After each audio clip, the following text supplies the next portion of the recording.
జగన్మోహన్ రెడ్డి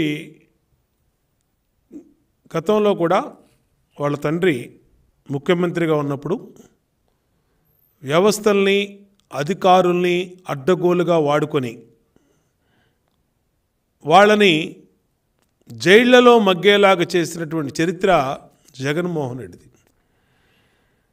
అనేక మంది గతంలో వైఎస్ రాజశేఖర రెడ్డి ముఖ్యమంత్రిగా ఉన్నప్పుడు జగన్మోహన్ రెడ్డి చేసినటువంటి అవినీతి పనుల వల్ల ఆనాడు శ్రీలక్ష్మి కానీ, బీపీ ఆచార్య కానీ, రాజగోపాల్ కానీ, ఇంకా అనేక మంది మంత్రులు, ఎమ్మెల్యేలు, అట్లాగే అధికారులు అందరూ కూడా జైలుకి వెళ్ళిపోయినటువంటి విషయాన్ని మనం జగన్మోహన్ రెడ్డి చరిత్ర చూస్తే మనకి కొట్టొచ్చినట్టు కనబడుతుంది.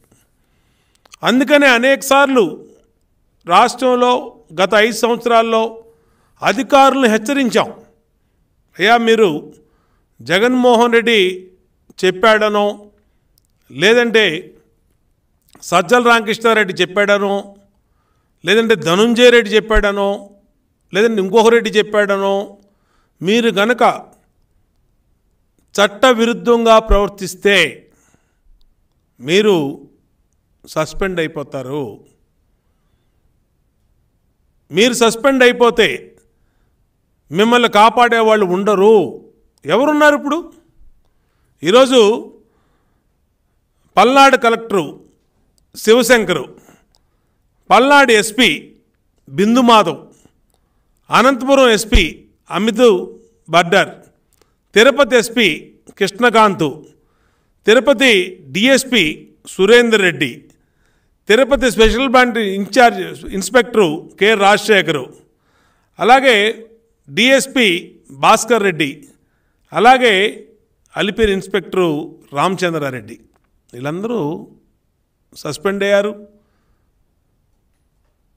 ట్రాన్స్ఫర్ అయ్యారు, విధుల నుంచి తప్పించారు. మరి ఏది మీకు పనులు చెప్పి మిమ్మల్ని ఒత్తిడి తీసుకొచ్చి మీతో అడ్డగోలు పనులు చేపించినటువంటి జగన్మోహన్ రెడ్డి ఏమో లండన్లో ఫ్యామిలీతో ఉన్నాడు. సజ్జల రామకృష్ణారెడ్డి హైదరాబాద్ పారిపోయాడు. ధనుంజయ రెడ్డి ఎక్కడ పారిపోయాడు ఎవరికి తెలియదు. మీకు ఒత్తిడి తీసుకొచ్చినటువంటి మాజీ డీజీపీ రాజేంద్రనాథ్ రెడ్డి ఎక్కడ ఉన్నాడో ఎవరికి తెలియదు. మిమ్మల్ని ఒత్తిడి తీసుకొచ్చినటువంటి పెద్దిరెడ్డి రామచంద్రారెడ్డి ఎక్కడున్నాడో ఎవరికి తెలియదు. పిన్నెల్లి రామకృష్ణారెడ్డి సోదరులు పారిపోయారు. చెవిరెడ్డి భాస్కర్ రెడ్డి ఎక్కడ పారిపోయాడు ఎవరికి తెలియదు. కరుణాకర్ రెడ్డి ఎక్కడ పారిపోయాడో తెలియదు. గోపిరెడ్డి శ్రీనివాసరెడ్డి ఎక్కడ పారిపోయాడో ఎవరికి తెలియదు. ఏరి మీ పనులు చెప్పి మీతో అడ్డగోలుగా చట్టాన్ని అతిక్రమించి పనులు చేయించినటువంటి వీళ్ళందరూ ఏమైపోయారు? జగన్మోహన్ రెడ్డి ఏమైపోయాడు? సజ్జల రామకృష్ణారెడ్డి ఏమైపోయాడు? మొత్తం ఈ బ్యాచ్ మొత్తం ఎక్కడికి పారిపోయారు? మేము అనేకసార్లు చెప్పామే, చిలక్కి చెప్పినట్టు చెప్పామే ఈ అధికారులకి. ఇంకా చాలామంది ఉన్నారు. ఒక డిఎస్పీ చైతన్య ఉన్నాడు, అలాగే రిషంత్ రెడ్డి ఉన్నాడు. ఇంకా సస్పెండ్ కావాలి వీళ్ళిద్దరూ. చాలా అరాచకం చేసిన వాళ్ళల్లో రిషంత్ రెడ్డి, అలాగే తాడిపత్రి ఎక్స్ డీజీపీ చైతన్య. నేను అడుగుతా ఉన్నా, పిన్నెల్లి రామకృష్ణారెడ్డి మాటిని సస్పెండ్ అయినటువంటి Gurazala DSP పల్లబరాజు, Narasaraopet DSP Varma, ఇన్స్పెక్టర్లు Prabhakar Rao, Balinagireddy, SI Ramanjaneyulu, అలాగే కొండారెడ్డి ఏమైపోయారయ్యా వీళ్ళందరూ? మీకు పనులు చెప్పిన వాళ్ళే వాడు పరారులో ఉన్నాడు. పిన్నెల్లి రామకృష్ణారెడ్డి ఎటు పారిపోయాడు ఎవరికి తెలీదు. అనంతపురంలో తాడిపత్రి డిఎస్పీ గంగయ్య, తాడిపత్రి ఇన్స్పెక్టర్ మురళీకృష్ణ, వీళ్ళు సస్పెండ్ అయ్యారు. మేము చెప్పాం, 100 సార్లు చెప్పాను. నేనే అనేక ప్రెస్ మీట్లు పెట్టి చెప్పా, మీరు చట్టాన్ని అతిక్రమించొద్దు. ఇదంతా 4 రోజుల భాగవతమే, తాడేపల్లి భాగవతం. 2024 జూన్ 13 మే 13 తర్వాత వీళ్ళెవరికి భూతత్వం వేసినా దొరకరు అని అంటే పోస్టింగులు ఇప్పించారని, పోస్టింగులు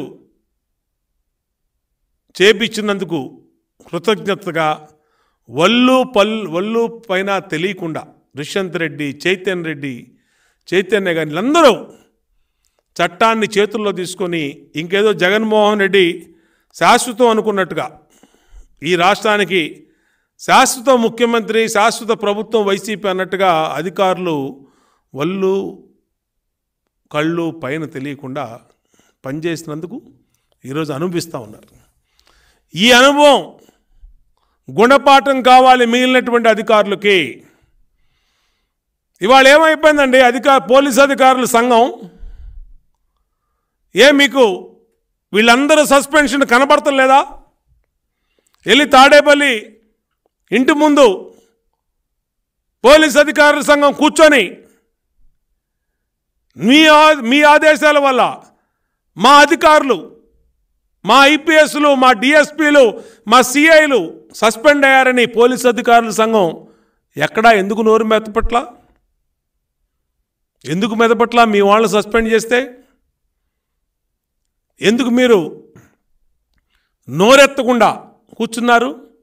మీకు తెలీదా ఎవరి ఒత్తిడి వల్ల వాళ్ళు పనిచేశారు, ఎవరి ఒత్తిడితో పనిచేశారు, ఎవరి ఒత్తిడి వల్ల వాళ్ళ జీవితాలు నాశనం అయిపోయినాయి అనేది మీకు తెలీదా? నిమ్మకు నీరెత్తినట్టు తేలు కుట్టిన దొంగల్లాగా ఇవాళ ఎవడూ మాట్లాడకపోవడానికి కారణం ఏంటని అడుగుతా ఉన్నా పోలీస్ అధికారుల సంఘాన్ని. నేను అందుకనే డిమాండ్ చేస్తూ ఉన్నా కొత్త డీజీపీ గారిని.